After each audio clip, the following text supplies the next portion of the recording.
Good morning to you guys. The president said that we are on pace to finish the evacuation by August 31st, and he's keeping his eyes on that deadline. But he seemed to be opening the door potentially to pushing that, telling the G7 leaders that the completion of the mission will depend on achievement of our objectives. However, that depends on if the Taliban lets people through. The completion by August 31st depends upon the Taliban continuing to cooperate and allow access to the airport. I've asked the Pentagon and the State Department for contingency plans to adjust the timetable, should that become necessary. What those contingency plans look like is a big question mark. Jen Psaki confirmed yesterday to adhere to that withdrawal date, the military would need to start pulling out before the 31st. Meantime, it's also unclear just how many Americans are left in the country. Only 4,000 passport holders and their families have been evacuated. Not even half of the 11,000 estimated to be in the country last week. And the Taliban's preventing engineers, doctors, and educated elites from leaving, also telling people at the airport return to their homes. Two members of Congress went to see for themselves, Congressman Peter Meyer and Seth Moulton, a Republican and Democrat of Michigan and Massachusetts, respectively. They're both veterans. They tweeted they were going to do oversight of the evacuation effort. Speaker Pelosi, though, was not happy and warned members of Congress not to do anything like that, lest it divert resources away from this evacuation. Steve Ansley and Brian. All right, Jackie, thank you very much. Just about 15 minutes ago, we had Steve Scalise, the House Minority Whip, on with us, and he, when we asked about Moulton and Meyer, said that he knows of other members of Congress who are heading over there. Because ultimately, while the administration and the Pentagon are running this, some members of Congress who are veterans would like to have some oversight on what's going on, because from what we've seen, it's not moving too smoothly. Well, we removed our troops, and then we left Americans stranded there. We had to bring some troops back. We're learning some of them are leaving already. The president did not anticipate that all of this would happen. That's on him. He botched this entire evacuation. And now we are at the mercy of the Taliban. He goes to them and says, you know what, this was my self-imposed exit on August 31st, but now I need more time. The Taliban is saying no, making us look ridiculous on the world stage. And by the way, so yesterday, down in the House, they sent Anthony Blinken, they sent Secretary of Defense Austin, and the Chairman of the Joint Chiefs of Staff Milley down there to explain what's going on. And none of them was sold on this timeline. According to Congressman Malinowski, he said that Blinken, Austin, and Milley are being very candid. The practical problem is that they're not disputing any of this, that the deadline is not plausible, feasible, or executable, and that you can't do this by August 31st.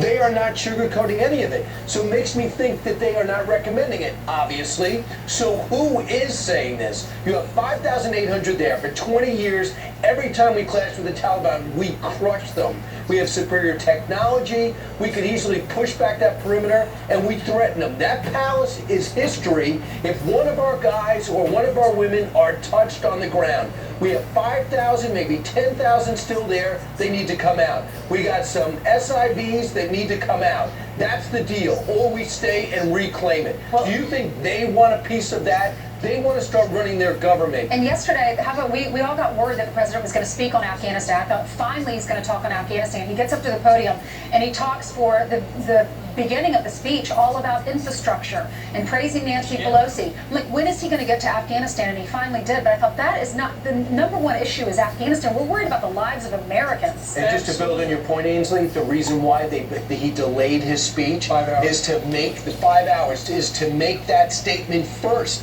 And it wasn't done yet. Nancy Pelosi was still messing with the moderates to try to convince them to sign off on this, and that's a deal we could discuss at a different time. So he opens up with that because he wants to open up with good news. Right. And if that is correct, as Steve Scalise told you 20 minutes ago, that over the weekend he's working the phones to get the reconciliation package done, not worried about this. It's unbelievable. He was working the phones yesterday. So that's where his head is, and absolutely he wanted to open with the good news because all the other news is so bad. And we're looking at the stuff inside the airport, and that's the cordon leading up to the airport. The people of Kabul are actually starting to freak out because the Taliban is having a crash crunch right now. Apparently, Kabul is running out of cash. And people are worried about the rising prices because everything is hard to get now. And according to the Washington Post this morning, they can only find one ATM machine open, and people are freaked out because they are stuck behind enemy lines. We spoke on Fox and Friends First yesterday to a government worker for the United States, an American citizen. Her name, she's going by the name Fatima. She said she is stranded, she is in danger, and she needed help. Watch this. We're stranded at home. We can't get to the airport. When we try to get to the airport, we either get beaten up or we're afraid for our lives. For 4 days, 4 days, we didn't hear anything from anywhere. And then they're saying to go to the airport, but we're not being given clear guidance. They're saying one thing and then the next thing they come and say something else. So you really exactly don't know what to do. There's a lot of miscommunication going on. Your emails are getting ignored, imagine being stranded in a situation like this and not receiving anything for 3-4 days from the U.S. Embassy or the State Department. I am afraid for my life that I don't know how things are going to go. But I really need our president to really consider this serious. We are in danger. We are in danger, Mr. President. Please help us. Exactly. So we played that because she was so emphatic. She is stranded. She started the interview with that, then she said later, imagine being stranded like this. Right, and the reason she said stranded was because the day before the White House denied there were people who were stranded.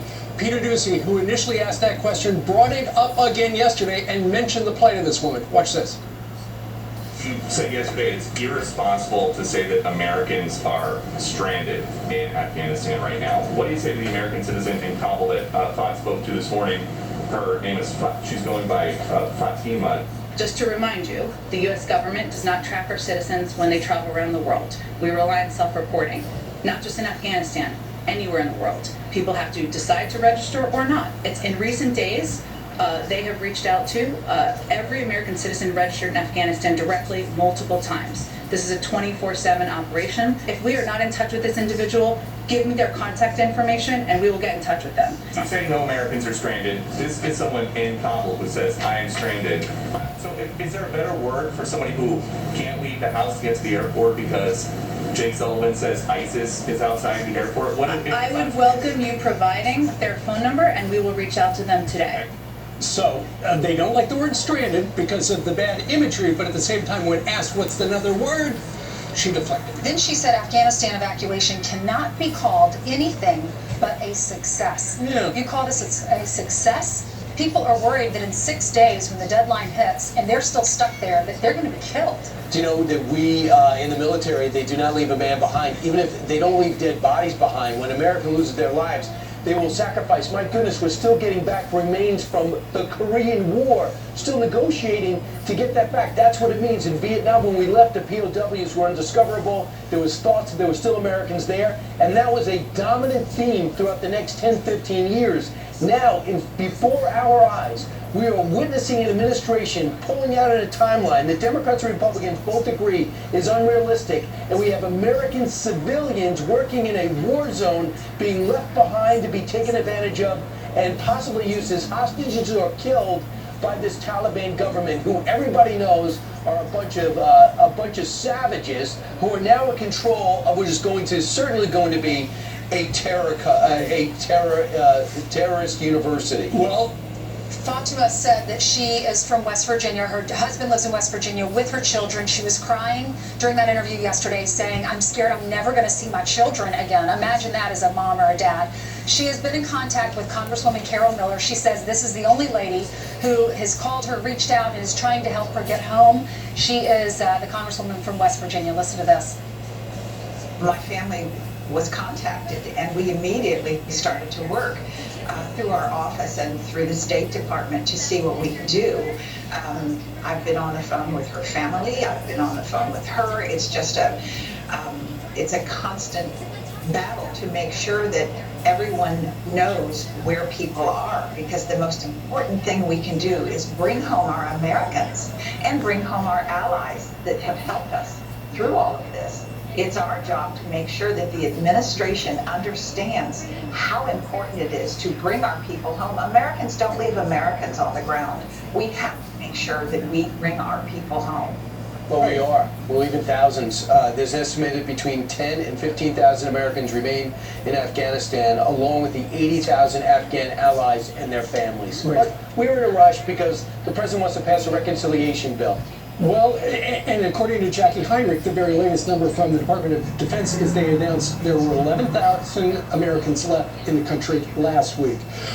Yesterday, they airlifted a total of 4,000. Sounds like there are 7,000 left. They're not going to be able to get all those people out. And for the White House to say, ballparking all this. For the White House to say, you know, we're in contact with all the people, we're doing texts, and we're doing email and stuff like that. Fatima just, you know, she illustrated that the U.S. government is not in contact with them. Her husband said that too. Yeah, and so that's why they're reaching out to members of Congress, and we've had members of Congress on. Tom Cotton helped get somebody out the other day. It was Pete Hegseth, who, in concert with Michael Waltz of Florida, helped get his translator out, and we talked to his former translator, Savor, in the second hour of Fox and Friends. And Savor explained why he wanted to work with the Americans when they came into Afghanistan so many years ago.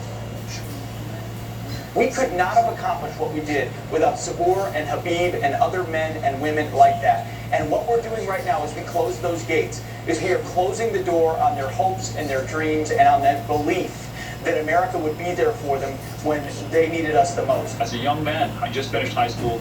There was a sense of patriotism, this sense of serving the nation, you know, in whatever capacity you could. And so we wanted to build, because right in front of my eyes, I saw my sisters not being able to go to school.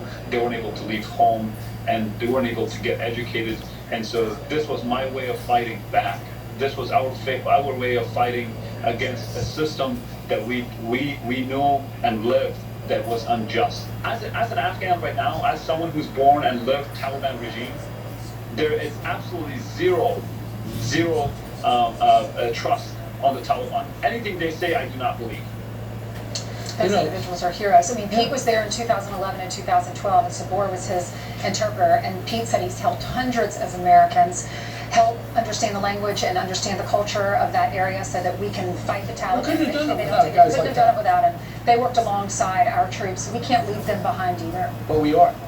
And that's why Lindsey Graham yesterday said that he should be impeached. My goodness, they went after the president for, what, 6 months and impeached him on a phone call to Ukraine. You don't like that they say he was playing politics in that country. Then you have somebody who's leaving Americans behind, irresponsibly leaving a country that we fought with for 20 years, that they admit yesterday, John Kirby, we went there to oust Al-Qaeda, that Al-Qaeda's there in 21 provinces, and we know that ISIS is a threat to our people. That's one of the reasons he's rushing out. So we know these are the threats. We claim that on one side of his mouth he's saying that the threat is gone.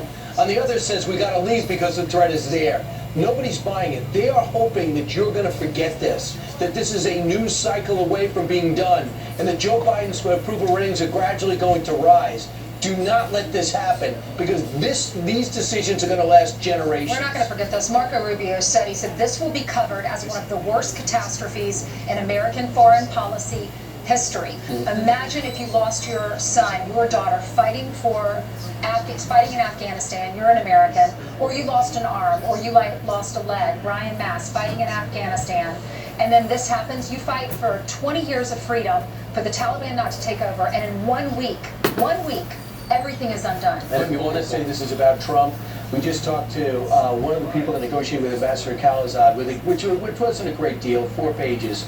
But they said, they told this guy that they negotiated with yesterday that if you go against this deal, we know where you live. We know exactly where all of you live. And they were never supposed to take over the government. It was supposed to be a coalition government with the sitting government. And they never were going to give up Bagram Air Base. It was all conditions based. So immediately look for President Biden and others to parry.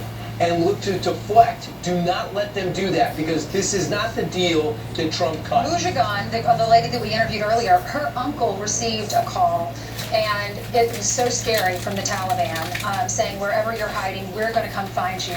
You can't hide from us. And I think during that interview, she said that to get to the airport and past the Taliban, didn't they have to pay $2,000? She wasn't the one that said that. We have heard that from someone else. Yeah, no but kidding. then we heard that was lifted, so I'm not sure if there's Sure. So ultimately, a political decision to... Oh, I know what you're talking about. She said that one of her family members was going there to the gate, or Right. at the airport, and someone was trying To shake him down. saying, give me $2,000, I'll help you get to the Right. gate. She said that wasn't true. It's just a mess, a political decision to pull out of Afghanistan, but now it's a race against the clock. Joe Biden says we can get people out by midnight on Tuesday. Let's hope we can. And if the Taliban runs out of money, the good news for them is that they could have a sale on Blackhawks, because we left a whole bunch of them there, and I know China wants to buy some. So Blackhawks or any type of armaments, we left it all. Fantastic. Billions of dollars of your money. A garage sale. All right, it is 17 minutes after the top of the hour. Jillian joins us with news from Poland.